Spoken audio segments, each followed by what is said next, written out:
Hangal gang rape ಆರೋಪಿಗಳನ್ನ ಗಡೀಪಾರು ಮಾಡಲು ಈಗಾಗಲೇ ಆದೇಶವನ್ನ ಹೊರಡಿಸಲಾಗಿದೆ. 7 ಪ್ರಮುಖ ಆರೋಪಿಗಳನ್ನ ಯಾದಗಿರಿ ಜಿಲ್ಲೆಗೆ ಗಡೀಪಾರು ಮಾಡಲಾಗಿದೆ.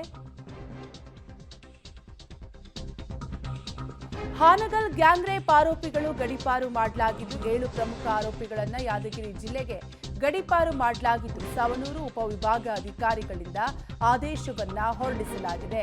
ಗಡೀಪಾರು ಸಂಬಂಧ ಸವಣೂರು ಕೋರ್ಟ್ಗೆ ಅರ್ಜಿಯನ್ನ ಸಲ್ಲಿಸಿದ್ರು ಎಸ್ಪಿ.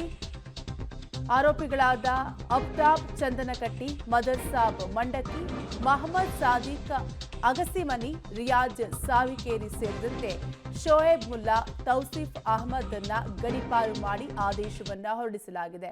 ಹಾನಗಲ್ ಗ್ಯಾಂಗ್ ರೇಪ್ ಆರೋಪಿಗಳನ್ನ ಅದರಲ್ಲೂ ಕೂಡ 7 ಪ್ರಮುಖ ಆರೋಪಿಗಳನ್ನ ಯಾದಗಿರಿ ಜಿಲ್ಲೆಗೆ ಗಡೀಪಾರು ಮಾಡಲು ಆದೇಶವನ್ನ ಹೊರಡಿಸಿದ್ದು ಸವಣೂರು ಉಪವಿಭಾಗ ಅಧಿಕಾರಿಗಳಿಂದ ಆದೇಶವನ್ನ ಹೊರಡಿಸಲಾಗಿದೆ. ಗಡೀಪಾರು ಸಂಬಂಧ ಸವಣೂರು ಕೋರ್ಟ್ಗೆ ಎಸ್ಪಿ ಅರ್ಜಿಯನ್ನು ಸಲ್ಲಿಸಿದ್ರು. ಆರೋಪಿಗಳಿಂದ ಕಾನೂನು ಸುವ್ಯವಸ್ಥೆಗೆ ಧಕ್ಕೆ ಉಂಟಾಗುವ ಸಂಭವ ಹಿನ್ನೆಲೆಯಲ್ಲಿ ಆರೋಪಿಗಳನ್ನ ಗಡೀಪಾರು ಮಾಡಲು ಆದೇಶವನ್ನ ಹೊರಡಿಸಲಾಗಿದೆ.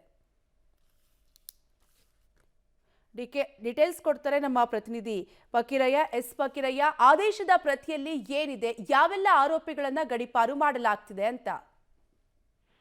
ಇದು ಈಗಾಗಲೇ 2 ವರ್ಷಗಳ ಹಿಂದೆ ಹಾನಗಲ್ ಗ್ಯಾಂಗ್ ರೇಪ್ ಪ್ರಕರಣ ದೇಶಾದ್ಯಂತ ಬಹಳಷ್ಟು ಸುದ್ದಿಯನ್ನ ಮಾಡಿತ್ತು. ಹೀಗಾಗಿ ಅವರು ಜಾಮೀನಿಗೆ ಕೂಡ ಅರ್ಜಿಯನ್ನ ಹಾಕಿದ್ರು. ಜಾಮೀನು ಮಂಜೂರಾಗ್ತಿದ್ದಂತೆ ಹಾವೇರಿಯ ಜಿಲ್ಲಾ ಕಾರಾಗೃಹದಿಂದ ಅಕ್ಕಿಯಾಲೂರ್ವರೆಗೂ ಕೂಡ ರೋಡ್ ಶೋ ಮಾಡುವ ಮೂಲಕ ಮತ್ತೆ ಸುದ್ದಿಯಾಗಿ ಮತ್ತೆ ಬಂಧನ ಆಗಿದ್ರು. ಆದ್ರೆ ಅಷ್ಟಕ್ಕೆ ಅವರು ಸುಮ್ಮನಾಗಿರಲಿಲ್ಲ. ಈಗ ಮತ್ತೆ ಅವರನ್ನ ಗಡೀಪಾರು ಮಾಡುವ ಮೂಲಕ ಈಗ ಮತ್ತೆ ಅವ್ರನ್ನ ಯಾದಗಿರಿ ಜಿಲ್ಲೆಗೆ 1 ವರ್ಷಗಳ ಕಾಲ ಈಗಾಗಲೇ ಸವಣೂರಿನ ಉಪವಿಭಾಗಾಧಿಕಾರಿ ಶುಭಂ ಶುಕ್ಲಾ ಅವರು ಆದೇಶ ಮಾಡಿರುವಂತದ್ದು.